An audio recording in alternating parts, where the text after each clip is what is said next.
ಚಿನ್ನಸ್ವಾಮಿ ಮೈದಾನದಲ್ಲಿ ರನ್ ಮಳೆ ಸುರಿದಿದೆ. ಆರ್ಸಿಬಿ ಇತಿಹಾಸ ಬರೆದ ಪಂದ್ಯದಲ್ಲಿ ಸಿಎಸ್ಕೆಗೆ ಭಾರೀ ಸೋಲು. ಏನಾಯ್ತು ಈ ಹೈ ವೋಲ್ಟೇಜ್ ಪಂದ್ಯದಲ್ಲಿ? ನೋಡೋಣ ಸಂಪೂರ್ಣ ವರದಿ. ನಮಸ್ಕಾರ ಸ್ನೇಹಿತರೆ, ನೀವು ನೋಡ್ತಿರೋದು ಕ್ರಿಕೆಟ್ ಕನ್ನಡ ಅಪ್ಡೇಟ್ಸ್. ಈಗಿನ ದೊಡ್ಡ ಸುದ್ದಿ, ಆರ್ಸಿಬಿ ವರ್ಸಸ್ ಸಿಎಸ್ಕೆ ಪಂದ್ಯದಲ್ಲಿ ಭರ್ಜರಿ ಪ್ರದರ್ಶನ. ಮೊದಲು ಬ್ಯಾಟಿಂಗ್ ಮಾಡಿದ ರಾಯಲ್ ಚಾಲೆಂಜರ್ಸ್ ಬೆಂಗಳೂರು ತಂಡ ಚಿನ್ನಸ್ವಾಮಿ ಮೈದಾನದಲ್ಲಿ ರನ್ ಹಬ್ಬವನ್ನೇ ಸೃಷ್ಟಿಸಿತು.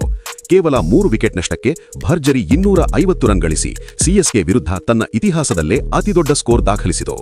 ಆರಂಭದಲ್ಲಿ ವಿರಾಟ್ ಕೊಹ್ಲಿ ಬೇಗನೆ ಔಟ್ ಆದಲು ದೇವದತ್ ಪಡಿಕ್ಕಲ್ ಅವರ ಅರ್ಧಶತಕ ತಂಡಕ್ಕೆ ಬೆನ್ನೆಲುಬಾಯಿತು.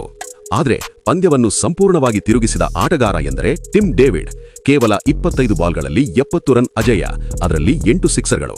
ಸಿಎಸ್ಕೆ ಬೌಲರ್ಗಳಿಗೆ ಬೆಚ್ಚಿ ಬೀಳಿಸುವ ಪ್ರದರ್ಶನ.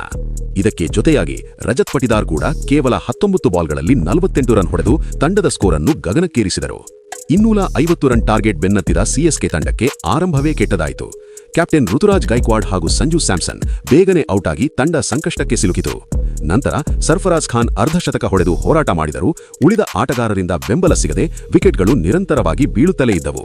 ಇದರಿಂದ ಸಿಎಸ್ಕೆ ತಂಡ ಗುರಿಯನ್ನು ತಲುಪಲು ಸಾಧ್ಯವಾಗದೆ ಕೊನೆಗೆ 43 ರನ್ ಅಂತರದಿಂದ ಸೋಲು ಅನುಭವಿಸಿತು.